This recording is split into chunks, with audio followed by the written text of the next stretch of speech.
ये 12 के बच्चों, हम लोग विधान पाठ से अतीत के विधान पुस्तक से अतीत के दबे पांव पढ़ रहे हैं। तो आइए अब उसमें हम आगे पढ़ने जा रहे हैं। पहले जो पढ़े उससे आगे नगर नियोजन की मोहनजोदाड़ो अनूठी मिसाल है। इस कथन का मतलब है कि आप बड़े चबूतरे से नीचे की तरफ देखते हुए सहज ही भाप सकते हैं, इमारतें भले खंडहर में बदल चुकी हूँ, मगर शहर की सड़कों और गलियों के विस्तार को स्पष्ट करने के लिए एक खंडहर काफ़ी है। यहाँ की कमोबेश सारी सड़कें सीधी हैं या फिर आड़ी हैं। आज वास्तुकार इसे ग्रिड प्लान कहते हैं।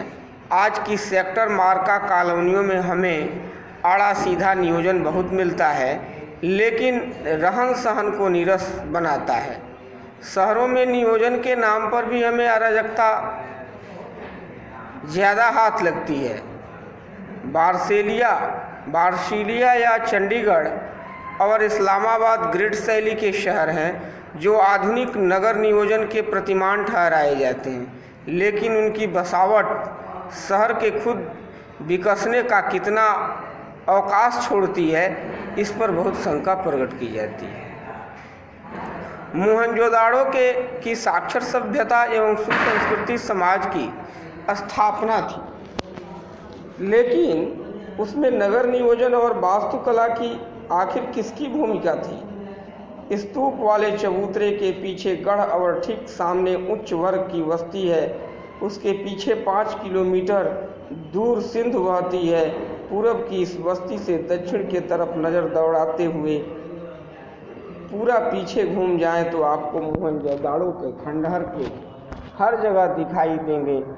दक्षिण में जो टूटे फूटे घरों का जमघट है वह कामगारों की बस्ती है। कहा जा सकता है कि इतर वर्ग की संपन्न समाज में वर्ग भी होंगे, लेकिन क्या निम्न वर्ग यहाँ नहीं था? कहते हैं कि निम्न वर्ग के घर इतनी मजबूत सामग्री के नहीं रहे होंगे कि वह 5000 साल टिक सकें।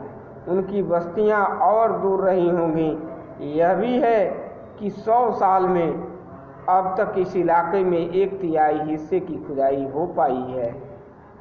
अब वह भी बंद हो चुकी है। हम पहले स्तूप के टीले से महाकुंड के बिहार की दिशा में उतरे। दाईं तरफ एक लंबी गली दिखती है, उसके आगे महाकुंड है। पता चला प्रयास है।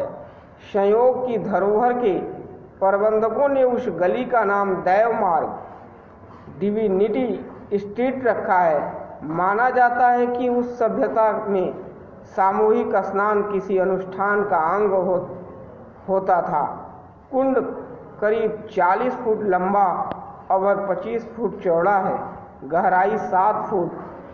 कुंड के उत्तर और दक्षिण में सीढ़ियां उतरती हैं। इसके 3 तरफ साधुओं के कक्ष बने हैं। उत्तर में 2 पाथ है, 8 स्नान घर है। इनमें किसी का द्वार दूसरे के सामने नहीं खुलता। सिद्ध वास्तुकला का यह भी एक नमूना है। इस कुंड में खास बात पक्की ईंटों का जमाव है। कुंड का पानी रिस न सके और बाहर का अशुद्ध पानी कुंड में न आए, इसके लिए कुंड के तल में और दीवारों पर ईंटों के बीच चूने और चिरोड़ी के गारे का इस्तेमाल हुआ है। पार्श्वों की दीवारों के साथ दूसरी दीवार खड़ी की गई है, जिसमें सफ़ेद डामर का प्रयोग है। कुंड का पानी के बंदोबस्त के लिए एक तरफ कुआं है, दोहरे घेरे वाला अकेला कुआं है। इसमें कुंड के पवित्र अनुष्ठानिक होने का प्रमाण माना गया है। कुंड से पानी को बाहर बहाने के लिए नालियां हैं। इनकी खासियत यह है कि यह पक्की ईंटों से बनी है और ईंट से ढकी भी है।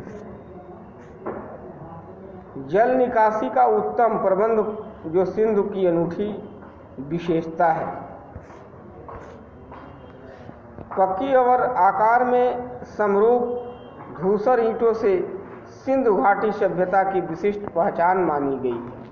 ढकी हुई नालियों का उल्लेख भी पुरातत्विक विद्वान और इतिहासकार जोर देकर करते हैं। पानी निकासी का ऐसा सुव्यवस्थित प्रबंध इससे पहले के इतिहास में नहीं मिलता है, जिस मोहनजोदाड़ो में था। महाकुंड के बाद हमने गढ़ की परिक्रमा की। कुंड के दूसरी तरफ विशाल कोठार है। कर के रूप में हासिल अनाज शायद यहाँ जमा किया जाता था। इसके निर्माण का रूप खासकर चौकियों और हवादारी को देखकर ऐसा कयास लगाया गया है। यहाँ 9 चौकियों की 3 कतारें हैं। उत्तर में एक गली है जहाँ बैलगाड़ियों का जिनके प्रयोग के साक्ष्य मिले हैं, ढुलाई के लिए आवागमन होता होगा। इस तरह का कोठार हड़प्पा में भी पाया गया है। अब यह जग जाहिर है कि सिंधु घाटी के दौर में व्यापार ही नहीं, उन्नत खेती भी होती थी। वर्षों यह माना जाता रहा कि